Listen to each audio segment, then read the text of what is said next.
तो चलिए आज बात करते हैं राजस्थान सरकार की एक नई भर्ती के बारे में, जमादार ग्रेड 2। इस पूरी भर्ती प्रक्रिया में क्या क्या है खास, आइए इसे एकदम आसान भाषा में समझते हैं। तो सबसे पहले जो नंबर सामने आता है वो है पदों की संख्या। इस भर्ती में कुल 72 पद हैं। जी हाँ, 72 वैकेंसीज निकाली गई हैं। आगे हम क्या क्या देखने वाले हैं। सबसे पहले तो भर्ती का एक ओवरव्यू लेंगे, फिर जानेंगे कि कौन कौन इसके लिए अप्लाई कर सकता है, अप्लाई करने का पूरा प्रोसेस क्या है, आरक्षण के नियम क्या कहते हैं, और हाँ, सिलेक्शन के बाद सैलरी कितनी मिलेगी, और आखिर में सबसे ज़रूरी तारीखें और कुछ खास निर्देश। ठीक है, तो सबसे पहले ये समझते हैं कि आखिर ये मौका है क्या, ये जमादार ग्रेड 2 की पोस्ट असल में है क्या।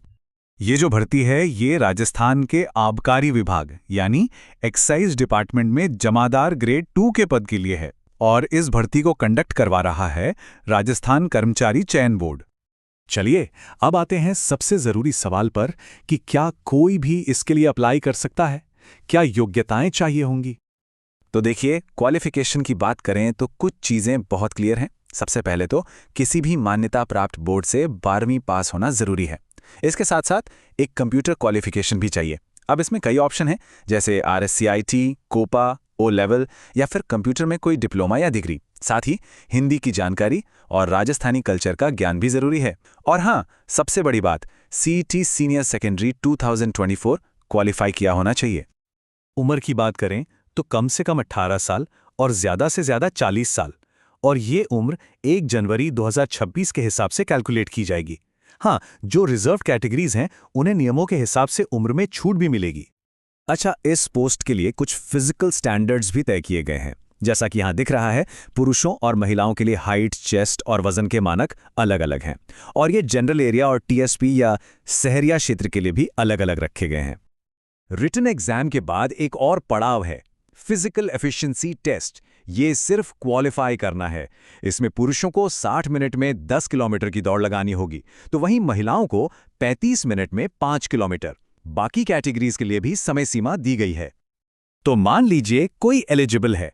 अब सवाल उठता है कि अप्लाई कैसे करना है, क्या है पूरा ऑनलाइन प्रोसेस। यहाँ एक बात गांठ बांध लेनी है कि पूरा का पूरा प्रोसेस ऑनलाइन है, और इसकी पहली सीढ़ी है वन टाइम रजिस्ट्रेशन यानी OTR। ये करना ही पड़ेगा। प्रोसेस बहुत सीधा है। सबसे पहले अपनी SSO ID से sso.rajasthan.gov.in पर लॉगिन करना है। वहाँ वन टाइम रजिस्ट्रेशन पूरा करके फीस भरनी है। फिर रिक्रूटमेंट पोर्टल में जाकर जमादार ग्रेड 2 पोस्ट चुननी है। अपने CET 2024 की डिटेल्स को वेरीफाई करना है, फॉर्म भरना है, एक लाइव फोटो खींचनी है, सिग्नेचर अपलोड करना है, और बस फाइनल सबमिट करके एप्लीकेशन का प्रिंट ले लेना है। फीस की बात करें तो ये वन टाइम रजिस्ट्रेशन के समय ही देनी होती है। जनरल कैटेगरी के लिए 600 रुपये हैं, और बाकी रिजर्व्ड कैटेगरीज के लिए 400 रुपये।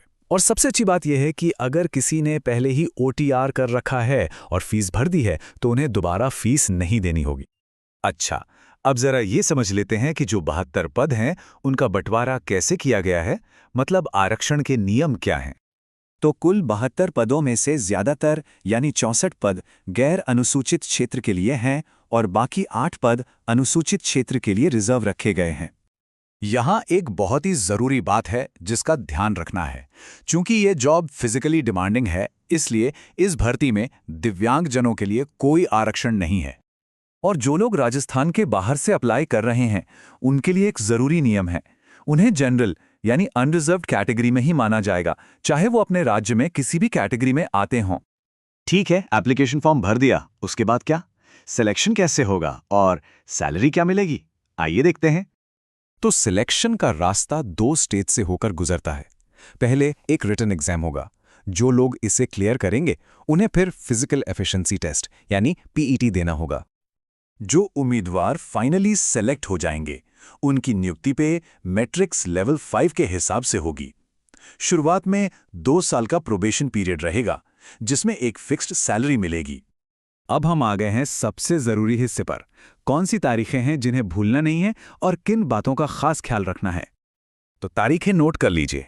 ऑनलाइन एप्लीकेशन 17 अक्टूबर 2025 से शुरू होंगे और 15 नवंबर 2025 तक चलेंगे, और जो एग्जाम की संभावित तारीख है वो है 27 दिसंबर 2025। आखिर में कुछ ज़रूरी बातें। हमेशा अपनी खुद की SSO ID और मोबाइल नंबर इस्तेमाल करें। फाइनल सबमिट करने से पहले हर जानकारी को 2 बार चेक कर लें। और हाँ, आखिरी दिन का इंतजार बिल्कुल ना करें, सर्वर पर लोड बढ़ सकता है। तो ये थी इस भर्ती से जुड़ी सारी जानकारी। अब जब सब कुछ साफ है तो सवाल ये है कि इस मौके के लिए तैयारी का अगला कदम क्या होगा। हमारे साथ जुड़ने के लिए बहुत बहुत शुक्रिया।